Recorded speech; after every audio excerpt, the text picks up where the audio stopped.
मंत्री जी की उम्र लगभग 72 साल हो गई है। मैं उनका बेटा हूं।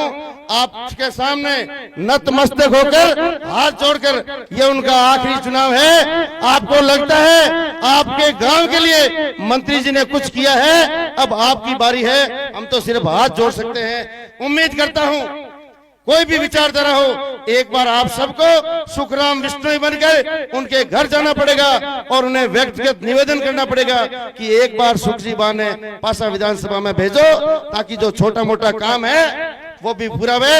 हमारे बड़े भाई साहब महेंद्र सिंह जी बैठा है, मेरे सम्मानीय हैं, उनसे भी निवेदन करूंगा कि थोड़ा हमारे हमें जागो और विकास के नाम पे आपको लगता है कि झाप में अगर विकास हुआ है और अगर आप चाहते हो कि झाप आने वाले विधानसभा में उप तहसील बने, तो एक बार झाप से आप बड़ी लीड दिलाओ। आपको वादा करके जाते हैं कि झाप को उप तहसील का सौगात मिलेगी। और अगर आप अपने बच्चों के भविष्य को देखते हो, उनको सजना और संवारना देखना चाहते हो, तो एक बार पुनः 72 वर्षीय माननीय मंत्री जी जो दिन रात सिर्फ और सिर्फ आप लोगों के लिए दौड़ रहे हैं, एक बार पुनः ये उनका आखिरी इलेक्शन है। झूठ जुमले वादे कई आएंगे, एम कर्सा प्रो एम थासे प्रो, इन बातों को याद मत करना। सिर्फ उनके पास सिर्फ और सिर्फ एम थासे प्रो एम कर्सा प्रो। आप उन्हें पूछो थासे और कर्सा से काम नहीं में आप धरातल पे आपने कौन सा काम किया।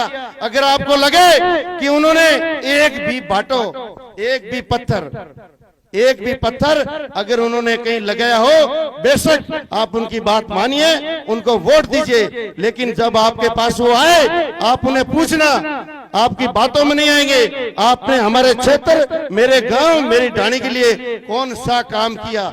अगर वो आपको प्रूफ दे कि नहीं ये काम किया है, अगर वो किया है तो बेशक आप उन्हें वोट दीजिए, वरना आप उनको धक्का देके बाहर निकालिए।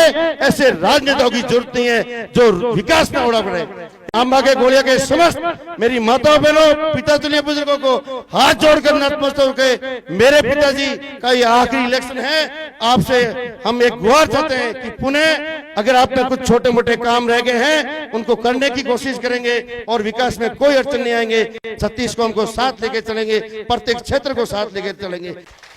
साथ में नतमस्तक होकर आपके गांव को ही बहुत बहुत धन्यवाद देता हूं। आपने जो एकजुटता दिखाई और आपके संघर्ष के कारण मंत्री जी को निर्णय लेना पड़ा, और आपके यहाँ पे जीएसएस की घोषणा अभी 5 दिन पहले मेरे मैं मामा कहता हूं उनको आए कि नहीं, हमारे तो जीएस साथ में कराओ तो ही आएंगे।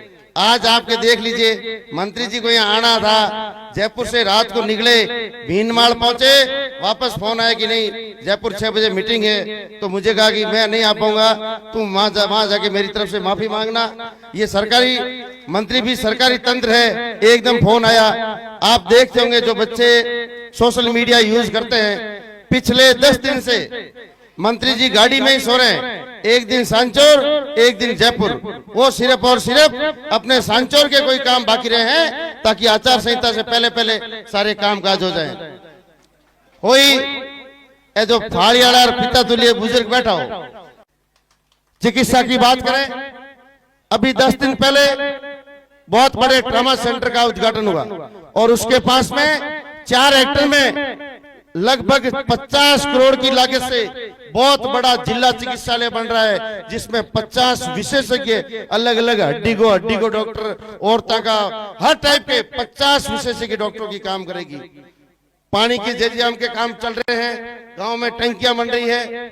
आपके देखिए जीएसएस, एक बात और बढ़ के दूं, मजबूती बहुत जरूरी है। लाइट वाला आईएन बैठा है, अने पूछ लो, पहली बार भी जब मंत्री जी जब 2008 में हारे थे, उस समय लगभग 12-13 जीएसएस लाए थे, लेकिन जैसे ही सरकार बदली सारे के सारे कैंसिल हो गए। अगर मेरी बात गलत निकले, रिकॉर्डिंग हो रही है, आप आरटीआई लगा के पूछ सकते हैं। मजबूती राखनी पड़ेगा, वरना बाटो वापस ले चला है, वो ध्यान रखिए बात।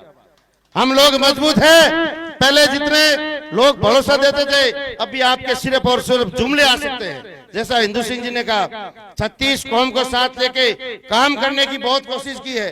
कोई भी क्षेत्र और कोई भी जाति को आप देखिए, देवासी समाज के लिए 2-2 हॉस्टल बना दिए हैं, SC ST भाई बहनों के लिए सांचौर चित्रवाल में हॉस्टल बन गए हैं। प्रत्येक क्षेत्र में आप आत्मचिंतन करो।